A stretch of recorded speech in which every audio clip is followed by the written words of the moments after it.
Bharatiya Janata party के राष्ट्रीय महामंत्री संगठन बीएल संतोष की पदाधिकारियों के साथ बैठक खत्म हुई है। बीजेपी कार्यालय में मौजूद हैं एमएलसी मानवेंद्र सिंह जी हमारे साथ हैं और पदाधिकारी भी हैं।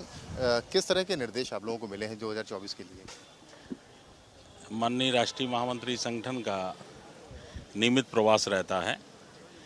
उनका मार्गदर्शन हम लोगों को निरंतर पार्टी संगठन को आगे बढ़ाने के लिए हमेशा मिलता रहता है।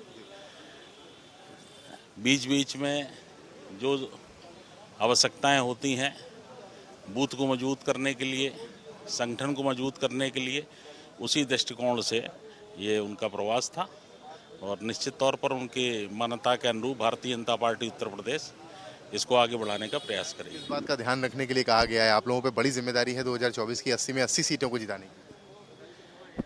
देखिए, भारतीय जनता पार्टी का प्रत्येक कार्यकर्ता 365 दिन केवल सामाजिक क्षेत्र में, राजनीतिक क्षेत्र में और जनता के साथ में निरंतर मिलकर के कार्य करता है।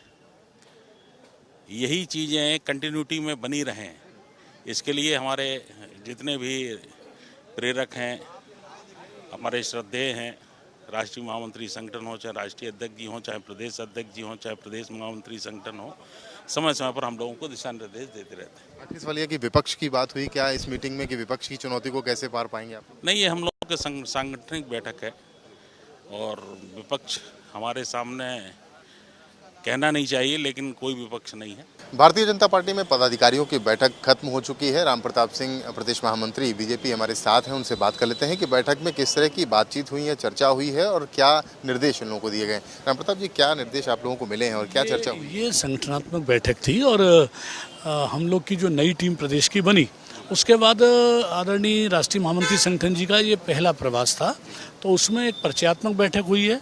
उन्होंने कार्यकर्ताओं से उनके दायित्व और उसके पहले संगठन में क्या क्या काम किया इसके बारे में चर्चा की है और आपसी जो संवाद होता है वो किया है। अभी ये विशुद्ध रूप से संगठन की बैठक है, उसमें और कोई चर्चा नहीं। 2024 की चुनौतियों के बारे में भी तो चर्चा हुई हो। अभी चुनौतियां तो हम लोग हमेशा स्वीकार करे हुए हैं। हम तो 24/7 काम करते हैं और साल में 365 दिन भारतीय जनता पार्टी का कार्यकर्ता काम करता है।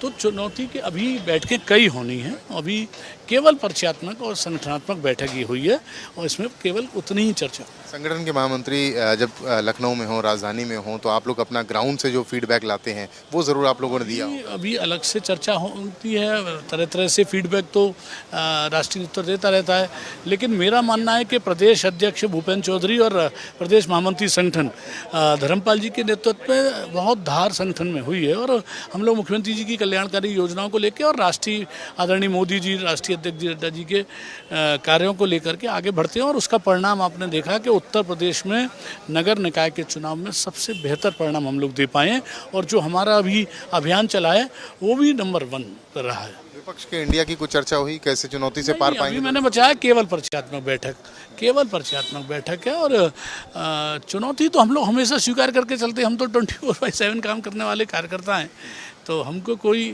वो नहीं है, लेकिन अभी जो बैठक हुई विशुद्ध संगठनात्मक हुई। यूपी बीजेपी के प्रदेश उपाध्यक्ष और एमएलसी विष्णु हमारे साथ हैं, वो भी पदाधिकारियों की बैठक से बाहर निकल के आए हैं।